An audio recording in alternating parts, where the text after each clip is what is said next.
Wilder Show podcast. I'm Scott. That's Lauren. Hello. And hello. We have lots to dive into today.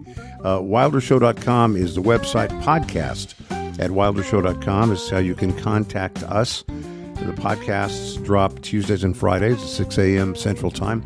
Spotify, Apple Podcasts, wherever you get your podcasts, and at YouTube now. So like, rate, follow, subscribe, and share. And wow, the inauguration. We watched almost all of it. We'll get to that. But also we have Kelly Shackelford who's going to join us. I'd like to talk first about the final words. Well, that sounds bad. The final words. Joe Biden's final words, not final. His final words as president. Right. The final words, yeah. His last little speech. I want to talk about that. Yeah. Also, the last words of President-elect Trump at the last rally. Okay. Which was obviously over the weekend. Then we're going to talk to Kelly Shackelford, First Liberty Institute. He's argued cases before the Supreme Court. We're going to talk about what to expect here with the grand turning of the page. Mm-hmm. So we'll talk to Kelly about that.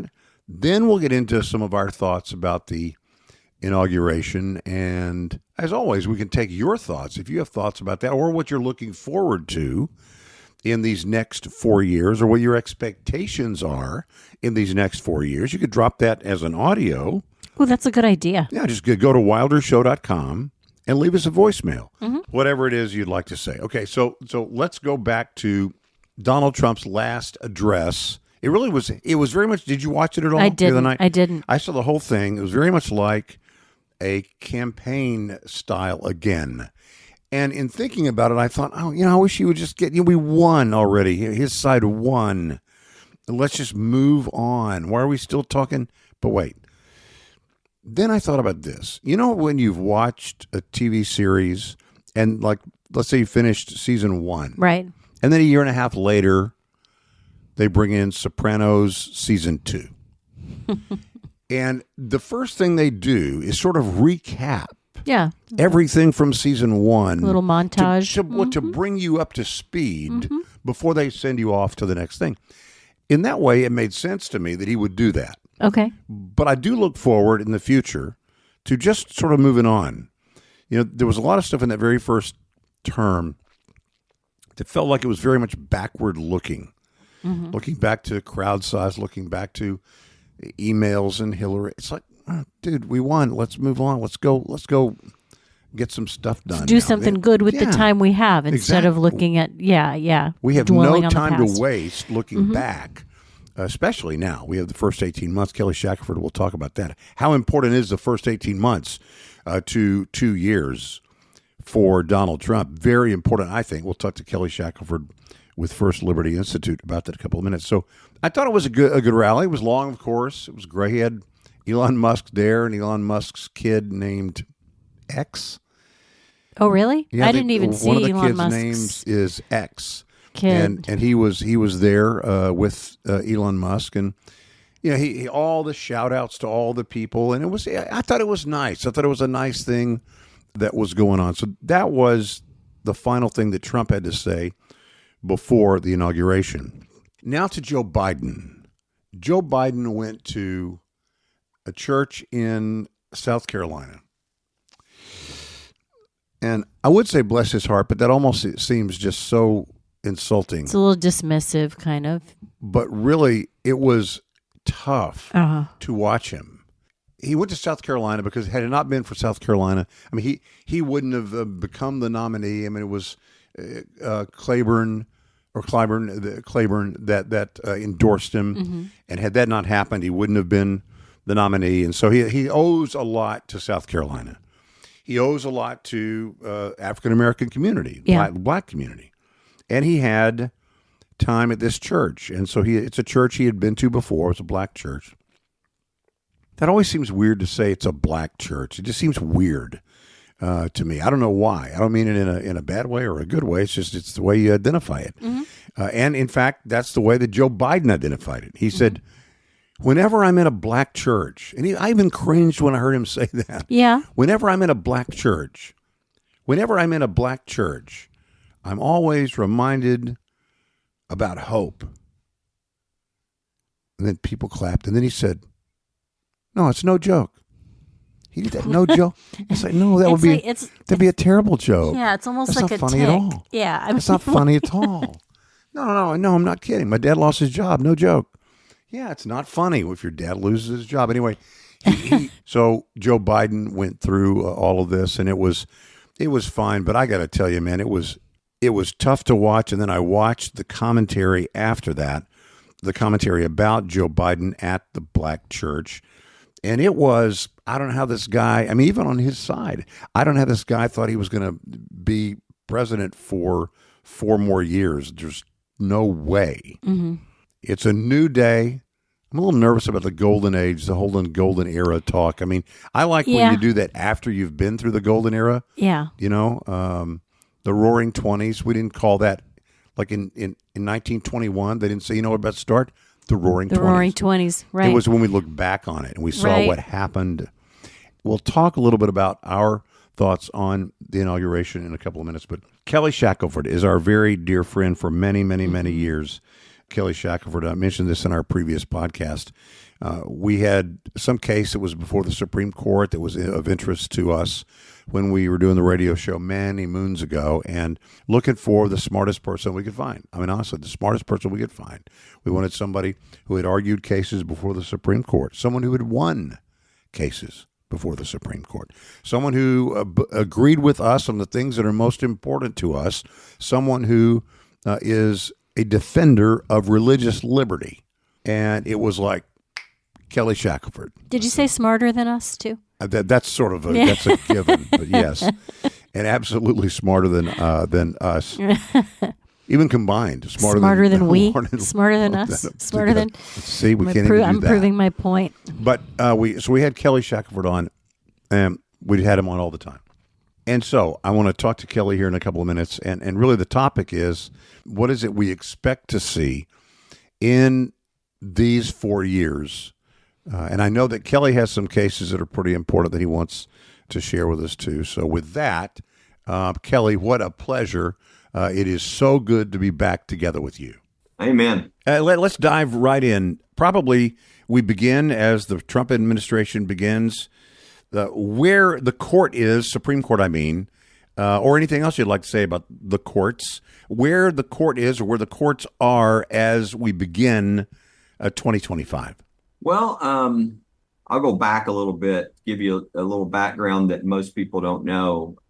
8 years ago, I mean, we're nonpartisan. First Liberty, we do religious freedom, and we're nonpartisan. So whoever's president, whoever's in office, in whatever office, we're going to be pushing for religious freedom. So 8 years ago, we were readying for a Hillary Clinton presidency because that's what everybody thought. Then all of a sudden, Trump won. And so the first thing we did is look at everything and figured out, okay, how do we do the most for religious freedom under this president? And we immediately saw 132 judicial seats open, which is very unusual. Mm-hmm. These are lifetime appointments.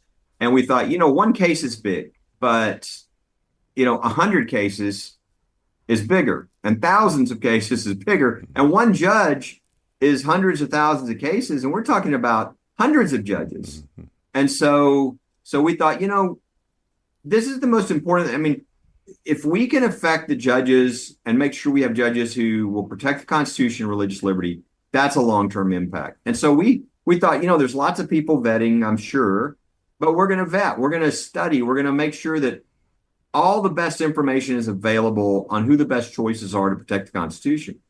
And that's what we did. And what we found out was really people aren't vetting. They're pushing their friends. They're saying things about them, but they really don't know. They really haven't done the heavy lifting. But we did. And we got a lot of great people on the courts. Now, Trump had his limitations. He had a Senate that was 51-49. Mm-hmm. So he put in people who were more conservative. So you had things like, on average, every year there's about 8,000 requests for the Supreme Court to take your case. They took 58 last year. 58. Okay, so if our goal was for them to take one of our cases, that would have been a pretty hefty goal, right? Well, they didn't just take one of our cases. They didn't take two. They didn't take three. We won 4 religious liberty cases at the Supreme Court over 13 months. Amazing. I mean, unheard of. It's only by God. But he used his judges. And so they were great on religious liberty. We've had three landmark victories in the last few years, which overturned a 50-year precedent. We overturned a 49-year-old precedent, things that were really crushing religious freedom. And that happened because of better judges and justices, right? But if you look at the court across the board on all the issues, you've got Thomas and Alito who are more conservative. Well, they weren't Trump appointed. Mm-hmm. So I'm sure Trump, he would like to have his conservative Scalia, Thomas, those type of person. Instead, he has Gorsuch, which has been pretty strong on some things, although jumping off on others. And he has Kavanaugh, who has been a little moderate. And then he has Amy Coney Barrett, who's been probably the most disappointing to more hardline conservatives. Mm-hmm. And so you've got a court that is somewhat right now, Scott, that is three real strong conservatives. I'd give Gorsuch in there a little bit. Mm-hmm. Three liberals and three sort of moderate conservatives, which is Roberts, mm-hmm. Kavanaugh, and Amy Coney Barrett. So you've got a court that's a little, so people are disappointed when they ask the emergency request to the Supreme Court to stop the ridiculous sentencing of Trump. 4 of the justices agreed with that, but 2 didn't. 2 of the the Republican appointed ones didn't, and that's the Chief Justice Roberts and Amy Coney Barrett. And so this is the kind of thing, if you watch the cases that is happening, this 3 in the middle are kind of controlling things a little bit. Again, they still went to overturn Roe v. Wade. They still have done a number of things that are more conservative, but it is at a little bit of a mixture now. Mm-hmm. And I think that is going to be one of the things to watch. I mean, we're going to be heavily involved. We're going to do everything we can. We have more data on judge choices than any group in the country. And we want to make sure that good decisions are made, not DC like this guy, I've known him for years. He's really conservative. It's like, we don't care if it's your mother. We don't trust anybody. We want to know what they've done, because if they're 50, you can know what they are. Yeah. You can know who they are and where they will go. And we want good judges who, even when the pressure's on, because this is the biggest issue for a judge, even when the pressure's on, they're going to do the right thing, even though they're going to get criticized. Those people who have done that sacrifice because they're committed to the Constitution, not what they want. Those are the people that you can count on, even when the pressure comes down. Talking to Kelly Shackelford, First Liberty Institute president and CEO, and dear friend of our time on Wilder Show podcast. You mentioned Alito and Thomas. Are we looking for, what I mean to say is, do we expect a retirement announcement from one sometime in the next couple of months, and then a year from now, the other one having a retirement announcement? Are those 2 that would be likely retirees as we look toward probably having to get as much as you can get done in the first 2 years for reasons we could talk about in a second? But do we look for a retirement announcement from one this year and then one next year? Yeah, I mean, that's who people are mainly looking at, because Thomas is 76 and Alito is 74. They're the 2 oldest. And the general consensus is that somebody will step down. If I had to guess, I would say Alito will probably step down. I mean, nobody knows for sure. I think Thomas is a big question mark. Thomas is very stubborn. He kind of does things that he is going to do, and he is not really influenced by things going on around him, except he's been under attack. The liberals have really unfairly tried to smear him over the past few years to try to get him off the court. Well, that makes him much more entrenched. I'm not going anywhere, right? And the reality is Thomas should probably allow for a replacement. The reason I would say that is he's conservative. He's such a legend. He needs somebody at his level as far as, where they stand with strong to replace him. Well, right now, the Senate is going to be 53 to 47. So that's a big margin. Last time Trump had to worry about Murkowski and Collins and Jeff Flake Right. and these people. And you can't really push through another Scalia or another Thomas in that situation, but he can over the next 2 years. And if you take 4 years, now Thomas is 80. And let's say it's another, few presidencies before you get a chance. Correct. I mean, that seat could very well go from the most conservative guy on the court to a real liberal justice. And so, and the normal way people would look at it is they'd say Thomas needs to make sure he passes on. But again, Thomas does what he wants to do. And so I would say Alito, I think, is highly likely, but I don't know about Thomas. I mean, maybe 50-50. And the first 2 years is key because after that Senate could change. Yeah. And even if the Republicans still have it, it could be a really small margin. To go back to what you had said before, talking about 3-3-3, the court is still reported in most media outlets as being 6-3. But in reality, it is more like you're saying. It really more likely is a 3-3-3.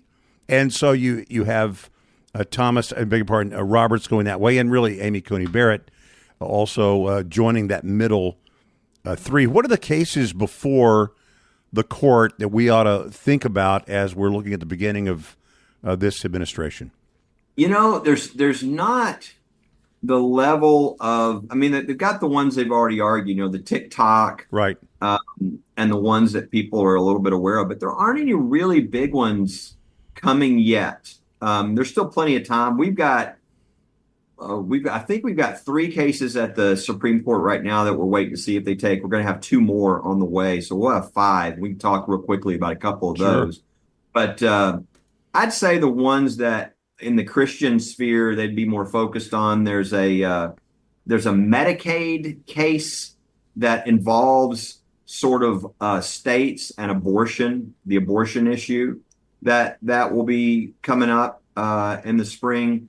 That would be one. There is a kind of a quirky religious liberty case that's coming up that involves kind of how you define religion involving with taxes and the federal government. So that one would be one. But then really there's not any of the real hot button. I mean, there are a couple, and we talk about this later, but there's a couple of huge areas where I'm seeing really new stuff happening.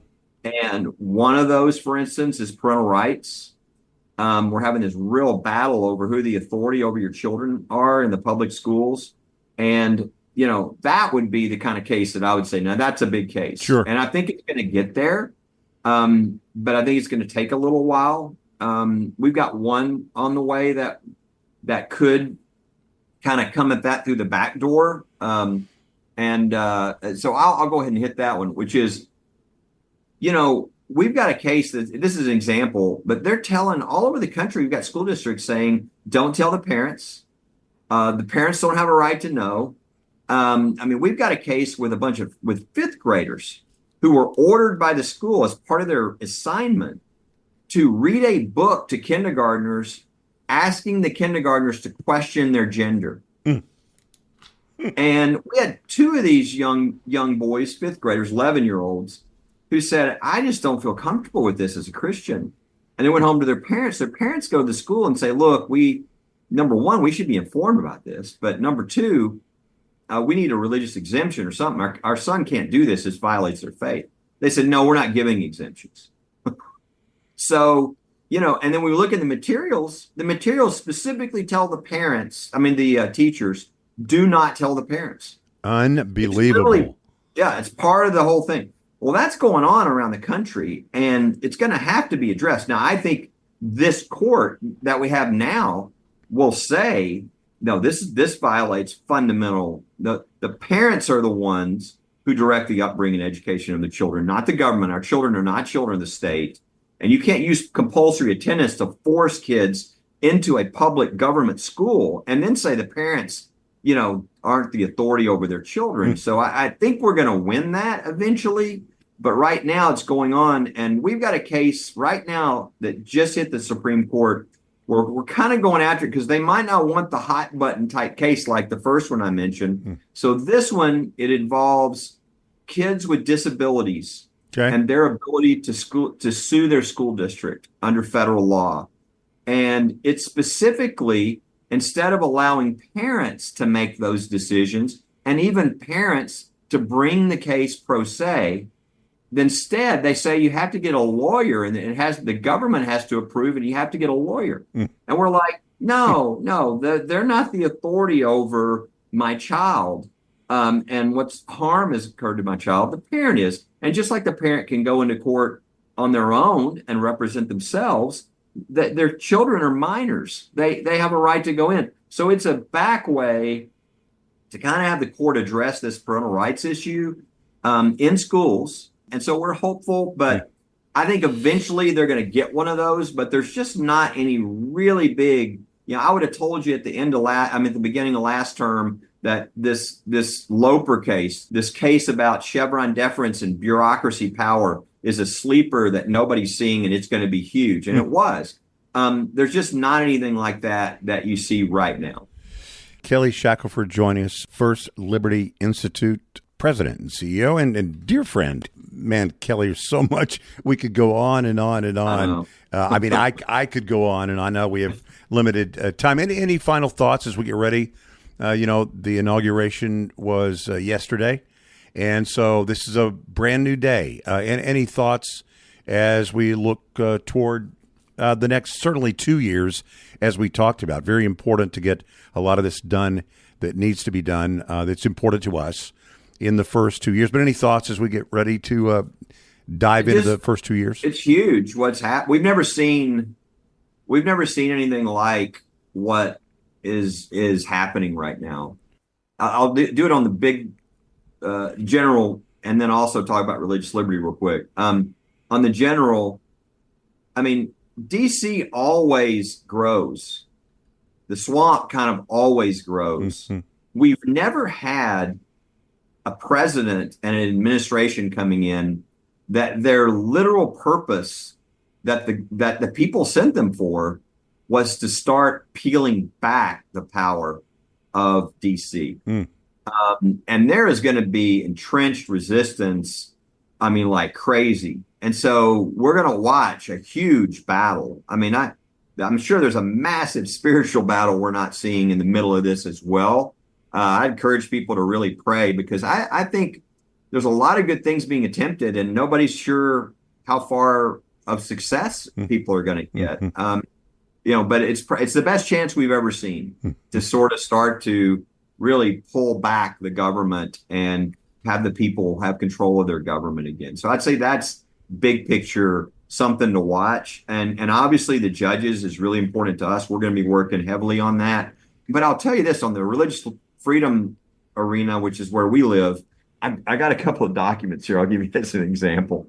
This is a list of the stuff that Trump did that was massively pro-religious liberty last time. And that's just the low-hanging fruit. Wow. Executive orders, different, almost every agency, guidance and policies, a task force in the DOJ. This is page after page after page. So that's just low-hanging fruit. He knows he did it before. So it's just a matter of getting there's so much positive that I think is going to start to happen. And then combine that with, this is the list of all the Biden stuff that was done that's right now in place that is anti-life, religious liberty, and sexual orientation, gender identity stuff. And it's longer than the first thing it's just page after page, agency after agency. So when you look at this stuff, we're going to have some pretty big, pretty quick changes. Boom. And that's just going to be the beginning. So in the religious liberty arena where we live, there's about to be a lot of positive things happen. But I think I'm more excited about the judges because that's really long-term positive things happening on religious liberty. Because I think we'll put judges on the court who really want to follow the Constitution, and hopefully, mistakes won't be made. That's we're trying to make sure people don't make mistakes, that they know who they're getting. They put judges on the court who will really be faithful. And I think, that can be done. So, I mean, it's a massive thing to watch. And I would say pray. There's a lot of spiritual warfare people aren't talking about. I mean, Pete Hegseth, when he was going through his hearing, I mean, the first thing he did is profess his commitment to Christ. And you're seeing that with a lot of these nominees. And man, can you imagine if you're him going in the massive amounts of money in the military complex, the Pentagon, the people that just will hate him, and that he's trying to actually do a really good thing. That's going to be sort of multiply that, across all the different agencies and this resistance, this battle that's coming. Boy, they need prayer. And we have an office in DC. We'll be doing everything we can to help in these things. But I'm encouraged, but there's a battle ahead. Kelly Shackelford is president of First Liberty Institute. And Kelly, we're always just as we always were. We're so much better for our time with you. We're smarter. People listen. They lean into the radio better, as I would too, when you're with us. And we hope as we move forward with Wilder Show, with our podcast, to have the chance to tap you on the shoulder every now and then. We'll be respectful of your time. Or if you have things that you think we need to know about and pay attention to, feel free to reach out to me, to Lauren, and make sure we know about it. But golly, thanks for the time. It's always a great pleasure to spend time with you. No, it's always great to be with you, Scott. Appreciate it. I'm excited what you're doing. Kelly Shackelford, First Liberty Institute.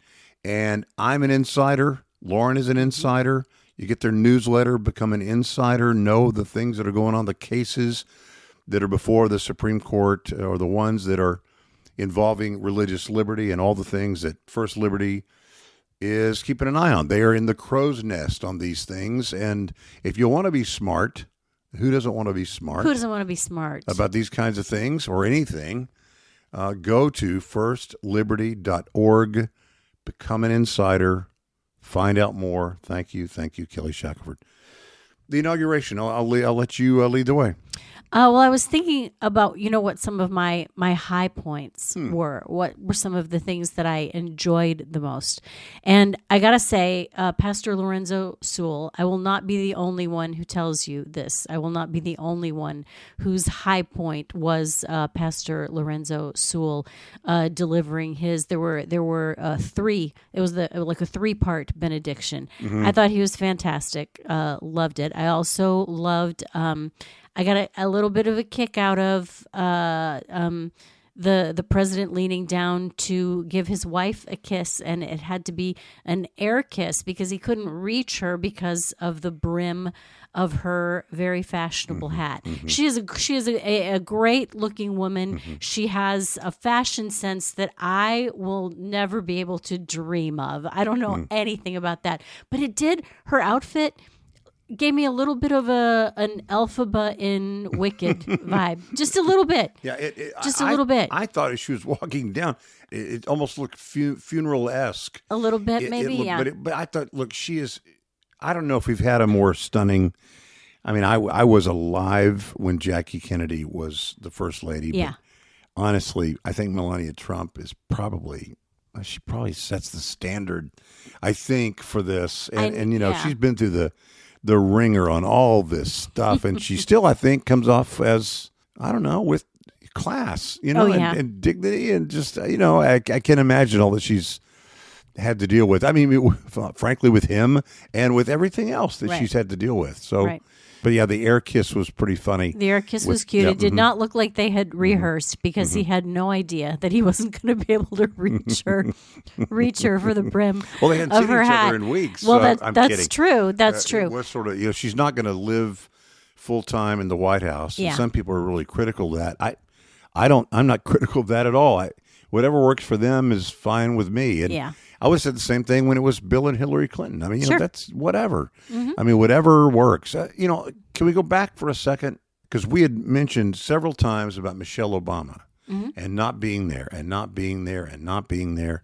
She wasn't there. Guess who else wasn't there? Mike Pence's wife. That's right. Wasn't there. So I don't want to be too super critical of people who weren't there. Everybody just do what you want to do and don't worry about it. I just thought it was I still like the protocol, though. I still like when they're all there. I love. I mean, we were talking about this. How many were there? There were 5. There were presidents or former presidents in the same room at the same time. Mm-hmm. 5. One who's a former president and current president. Isn't that when true has that too? ever happened before? Yeah, 45 and 47. But you had Bill Clinton, you had George W. Bush, you had Barack Obama, you had Joe Biden, and you had Donald Trump. And All Donald right Trump, there. Joe Biden, and Donald Trump. So yeah, that was just a remarkable thing. I like when they're all there, but if she doesn't want to come, Michelle Obama or Mrs. Pence doesn't want to come. She gave a real, she was very icy at the Jimmy Carter funeral to Donald Trump. And, if somebody wanted to hang my husband, I'd probably, be a Might little be tough to be icy. warm. Yeah. So Yeah. I say, can see but that. as we talked about before, a lot of this stuff is it's just what you say when you're in the middle of the battle. It's not really for real, but You think so? I that's- think the fact that I was talking to somebody, I don't know who it was, just how remarkable it was, and we've already talked about this, was the exchanges between Barack Obama and Donald Trump, and how it wasn't one way, it was two way, and it was completely genuine. Yep, very cordial. And I thought even yesterday, the inauguration, it all looks very genuine. I'm not saying that it makes me agree with Barack Obama on his policies. It doesn't. But I do like when I can look at a guy and go, you know what? Okay. I mean, okay, I disagree with him on that stuff, but it's kind of a good example. He's not the devil. Yeah, I would like to think they're trying to set an example for the rest of us.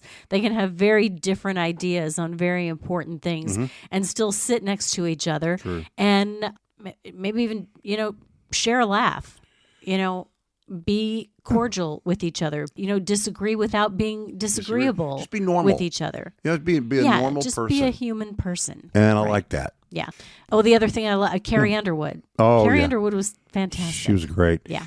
I was confused, and my headphones were kind of going in and out, or maybe it was going in and out at the event. I haven't read a lot about it, but it was the band supposed to play, or I thought they had announced the Marine Corps band and Carrie Underwood will be singing the whatever it was, and then some music started, and I thought she mouthed, "I'll just sing it." She did. Okay, so what happened She with did. that? So what I understand is that she was going to be accompanied by, was it like the Marine Corps chorus? There was a chorus that was going to sing with her, but maybe the accompaniment was going to be a track. Oh, because I you got it. I could hear a track, Begin what I and thought then was stop. a track start and then stop. And then there was about a minute of sort of awkward. Yeah, it was awkward-ish awkward, yeah. silence when she was, cool as a cucumber, never wavered, and finally you could see her mouth to someone. It was the conductor, the director of that choral group leaned into her and she said, "I'll just sing it." I was like, "Oh, she's so great." Yeah. And she told everybody, she said, "You know the words, help Sing me along. out." It was great. It Gives was me great. chills, really. Yeah, it was did. a very, very chill-inducing moment. I want to say a word in defense of President Trump not having his hand on the Bible. I thought that was unusual, right? It was. I think 4 presidents have not had their hand on the Bible when they took the oath of office. 4 presidents ever? Ever. Okay. Thomas Jefferson, John Quincy Adams, and 2 other ones I can't recall off the top of my head. And so why did they not? Well, I don't know why if do I we think even this know is that, different? but why? Yeah, why is this not a big deal? I'll tell you why. And I don't know if it's a big deal or not, but I'm just saying in his defense, I thought that John Roberts jumped into it very quickly. Okay. If you go back and look at it, John Roberts is immediately, they're not even standing up yet. And John Roberts is, Donald John Trump. And he goes into it, and Melania is holding these 2 massive, unabridged dictionary Bibles. They're huge Bibles, and she doesn't get them up in front in time. So people have said, well, maybe it's sort of her fault for not having those up in time for him to put his. But I would have thought, and was it Kavanaugh that gave it to J.D. Vance? Mm-hmm. Yeah. Okay. Associate Justice Kavanaugh. He said, put your left hand on the Bible and raise your right hand. Mm-hmm. And John Roberts didn't say that. He just bowled right in. Gotcha. And so I don't think it was Donald Trump's fault. And Lauren, you know me off mic enough to know that I don't run around making excuses. You're not an apologist. I'm not for anybody. Yeah. But as I've thought about it, as I look back at that tape, if you will look at it, I feel bad for Melania Trump is who I really feel bad for, because John Roberts did not give her the time and did not give the president the direction to put his hand on the Bible, place your left hand on the Bible and raise your right hand and repeat after me. But he did have, and I'm not trying to nitpick either, but he did have his right hand raised, right? I mean, he knew and wasn't, I mean, she was right to his. But all I'm trying to say is we have all this time, all this protocol. And it seems to me that I think the fault really falls to John Roberts. Mm-hmm. I thought John Roberts, he is the orchestrator of that moment. Mm-hmm. When you say, repeat after me, I am telling you what to say. Uh-huh. So I am the director of this moment. Yeah, I get it. And I believe that he should have said, please place your left hand, raise your right hand, and repeat after me. And she would have then, presented the Bibles. He would have placed his hand on it. So I don't think it was Melania's fault. I don't think it was Donald Trump's fault. I do think it was really the fault of the Chief Justice. So I could be wrong. Go back and watch it, which I'm sure some people have done to try and either figure out how terrible it was or how not so bad it is. No, but that's what I think about it. Okay.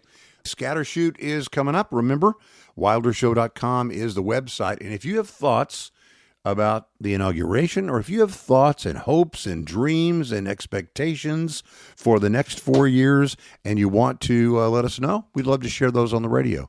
We'd love to share those on the podcast. Just go to wildershow.com and leave us a voicemail. It's easy to do. We'll click on the link and leave it. If you don't like it, you can make it better or whatever, or do it again. So wildershow.com. Podcast at wildershow.com is the email address. Podcasts drop Tuesdays and Fridays at 6 a.m. on Spotify, Apple Podcast, and wherever you get your podcasts, including YouTube. So thanks.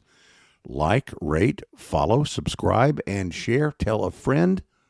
And Scattershoot is coming up.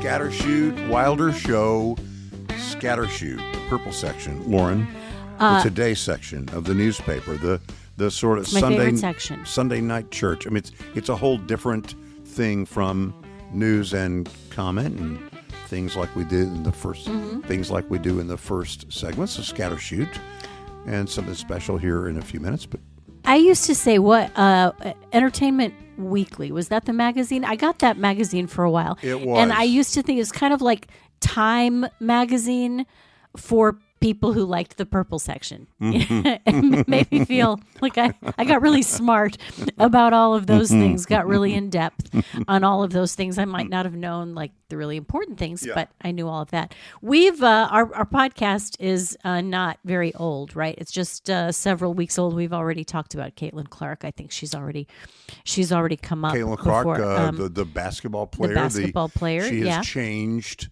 I think people say that she has changed the WNBA. She has. So, she's an icon already. She is. She's great, young. Great basketball player. She has all of these awards, Big Ten Player of the Year multiple times. She's broken all kinds of scoring records. She's a WNBA All-Star. She's been on Saturday Night Live, for goodness sake. And the happiest I have ever seen that girl is when she was sitting with Taylor Swift in the suite at the Chiefs game over the weekend. The smile on her face when she was sort of snuggled up to Taylor, chatting and watching the game, it was just the sweetest thing.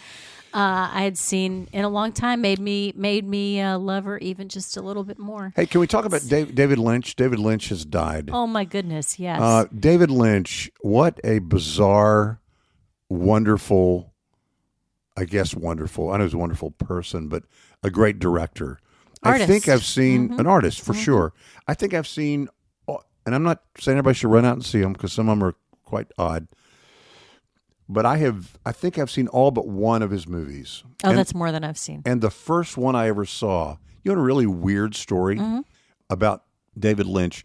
When I was in college, I went to Baylor University. When I was in college, I thought it'd be fun to work on the radio. Now, I couldn't work on the radio because I was a business major. I wasn't a radio TV major, and they wouldn't let you work on the college station. The college station if you were doing not a radio. They reserved that, rightly I think, for the kids that were the radio TV film people. And so my college roommate was the president or vice president of the Baylor Film Society. The Baylor Film Society, this is so odd to think back. Baylor Film Society in 1980. I mean, you would think that the Baptist University would be so conservative on everything. I'm still wondering how David Lynch fits in with I'm getting there. The Baylor Film Society. This is what's see the Baylor Film Society. I think it was the basement of the Mars building or the basement of the Science building or somewhere. But once a month, the Baylor Film Society would have an artistic movie, Nosferatu, which has been redone. Different movies that were sort of class.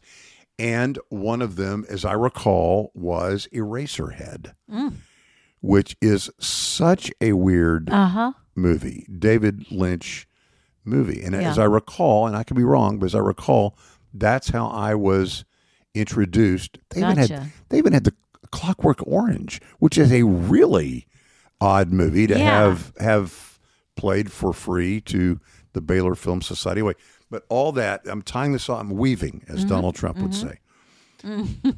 The first stuff I ever did on the radio was I did the 60-second promo announcements for the Baylor Film Society events that were coming up.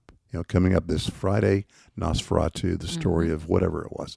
And so that was my very first entree to radio, and also my first entree to, or introduction to, the greatness of David Lynch. And then, of course, fast forward years and years later, Wrapped in Plastic. That was my Twin Peaks. Was that your first? That was my entree. Oh, was it really? It was. And isn't it funny how I can't look at a piece of like a plastic wrap and not think wrapped in plastic.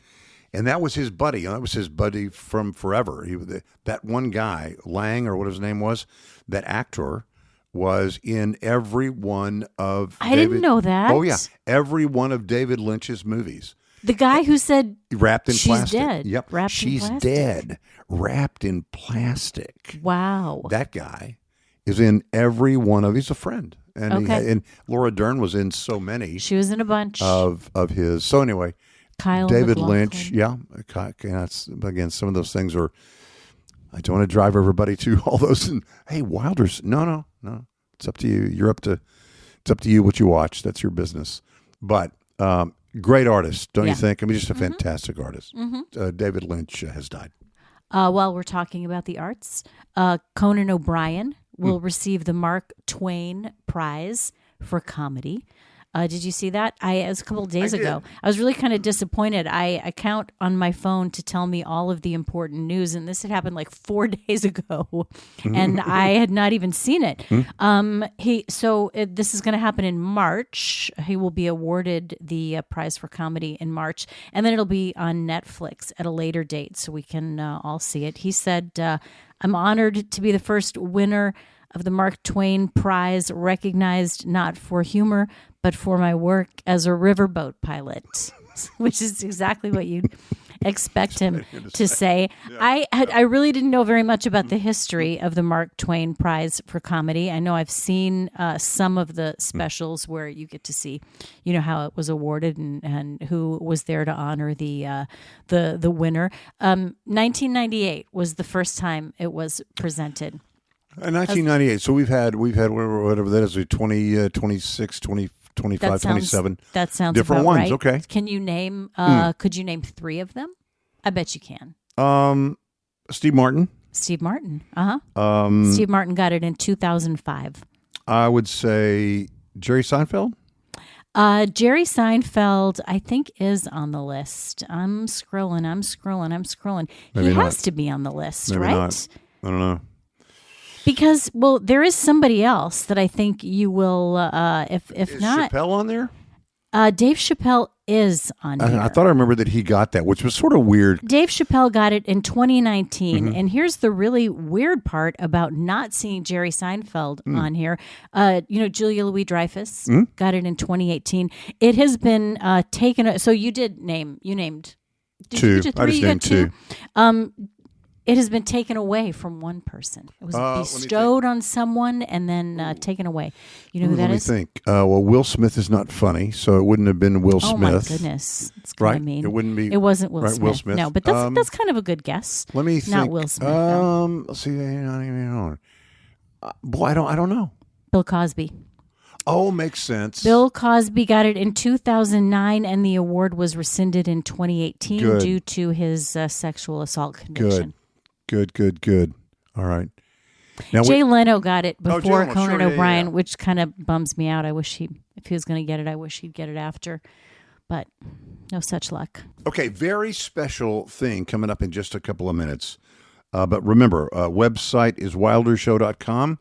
Contact us, podcast at wildershow.com. The podcast drop Tuesdays and Fridays, 6 a.m. on Spotify, Apple Podcast, iHeart, Amazon, wherever you get your podcasts, including YouTube. And so rate, follow, subscribe, and share.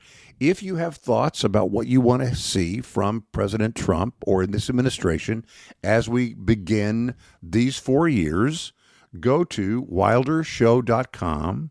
You'll see where to click and leave us a voicemail. We're going to include that on a future podcast.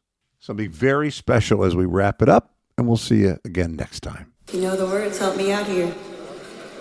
Oh, beautiful for spacious skies, for amber waves of grain, for purple mountain majesties above the fruited plain. America,